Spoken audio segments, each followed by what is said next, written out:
54번째 토라 포션 하조트 하브라카. 신명기 33장 1절에서 34장 12절 말씀, 여호수아 1장 1절에서 18절 말씀, 마태복음 17장 1절에서 9절 말씀입니다. 하조트 하브라카의 뜻은 이것이 모세가 내린 축복이다 입니다.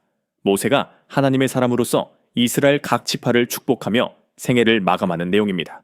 이번 주 토라 포션은 모세의 축복으로부터 시작됩니다. 모세는 자기 자신을 하나님의 사람으로 소개합니다. 그리고 과거를 회상하면서 하나님께서 시내산에서 나타나셔서 이스라엘을 사랑하신다고 선포하신 일을 다시 상기시킵니다.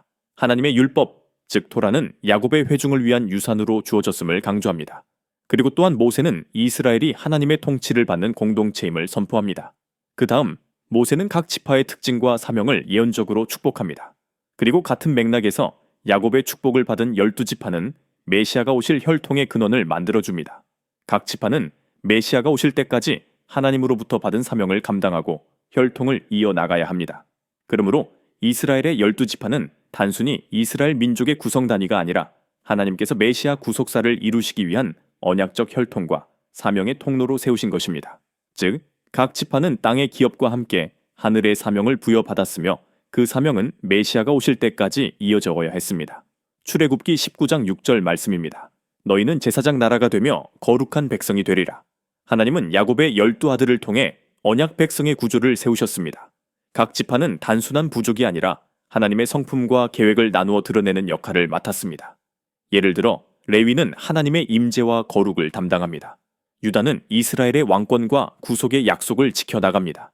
이렇게 각 지파는 하나님의 성품의 각 단면을 반영하며 전체적으로는 하나님의 나라를 나타내는 한 몸을 이룹니다. 하나님은 이스라엘을 통해 메시아의 길을 보존하셨습니다. 사탄의 전략은 이 혈통을 혼합시키거나 끊는 것이었고 하나님의 계획은 이를 보존하고 정결하게 유지하는 것이었습니다. 즉, 각 지파는 자신들의 가문과 신앙을 통해 하나님의 언약을 다음 세대에 이어야 하는 사명을 받았던 것입니다. 시대적으로 나누어 본다면 출애굽부터 광야 시대는 하나님 백성으로서 정체성을 확립하는 시기였습니다. 가나안 정복 시대는 여호수아의 지휘 아래 12지파의 땅의 분배를 통해 각 지파의 기업과 역할을 완성해 나갔습니다. 사사시대는 믿음의 회복과 죄의 순환을 보여줍니다. 왕정시대는 왕과 제사장의 직분의 분리가 있었습니다. 포로기 이후 시대는 유다 지파를 중심으로 귀환했으며 언약 백성의 회복과 메시아가 올 시대를 준비하는 기간이었습니다. 그리고 마침내 유다 지파에서 예수와께서 출생하심으로 언약의 완성을 이룹니다. 결국 모든 지파의 사명은 메시아가 오실 길을 준비하는 것으로 통합됩니다. 그러나 한편으로 유대 백성은 예수와를 메시아로 받아들인 유대인과 받아들이지 않은 유대인으로 나뉘게 됩니다. 언약의 계승은 혈통이 아닌 믿음으로 이루어지는 것입니다.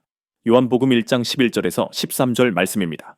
자기 땅에 오매 자기 백성이 영접하지 아니하였으나 영접하는 자 곧 그 이름을 믿는 자들에게는 하나님의 자녀가 되는 권세를 주셨으니 이는 혈통으로나 육정으로나 사람의 뜻으로 나지 아니하고 오직 하나님께로부터 난 자들이니라. 이것이 혈통을 뛰어넘은 새 이스라엘의 탄생입니다. 각 지파는 하나님께 받은 사명을 통해 언약의 씨를 지켜내며 메시아가 오실 때까지 그 혈통을 이어갔습니다. 그리고 예수와 안에서 그 언약은 피와 성령으로 완성되었고 오늘날 주님을 믿는 믿음의 공동체가 새 이스라엘로 세워지면서 하나님의 사명을 이어받았습니다. 즉, 예수와를 메시아로 받아들인 유대인들과 이방인들이 새 이스라엘을 구성하게 됩니다. 그러나 그렇다고 해서 교회가 새 이스라엘이라고 말하는 것은 성경과 일치하지 않습니다. 새 이스라엘은 예수와를 믿는 유대인들과 크리스천들의 연합 공동체입니다. 이것이 바로 한 셋사람입니다. 우리의 믿음은 예수와를 메시아로 받아들인 유대인 제자들로부터 왔습니다. 하나님의 섭리 가운데 유대인 제자들이 없었다면 우리도 없습니다. 그리고 이제 마지막 때에 이 믿음이 다시 유대인들에게 돌아가 모든 유대인들이 예수와를 믿기를 하나님께서는 계획하고 계십니다. 로마서 11장 25절에서 27절 말씀입니다. 형제들아, 너희가 스스로 지혜 있다 하면서 이 신비를 너희가 모르기를 내가 원하지 아니하노니 이 신비는 이방인의 충만한 수가 들어오기까지 이스라엘의 덜어는 우둔하게 된 것이라 그리하여 온 이스라엘이 구원을 받으리라. 기록된 바 구원자가 시온에서 오사 야곱에게서 경건하지 않은 것을 돌이키시겠고 내가 그들의 죄를 없이 할 때에 그들에게 이루어질 내 언약이 이것이라 함과 같으니라. 분명 26절에 온 이스라엘이 구원을 받는다고 사도 바울은 말하고 있습니다. 그러므로 우리는 유대인들을 정죄하고 미워하는 반유대주의를 따라가선 안 됩니다. 오히려 우리는 유대인들이 예슈아를 그들의 메시아로 받아들일 수 있도록 중보해야 합니다. 그것이 하나님의 뜻입니다. 마라나타 주 예슈아여 어서 오시옵소서.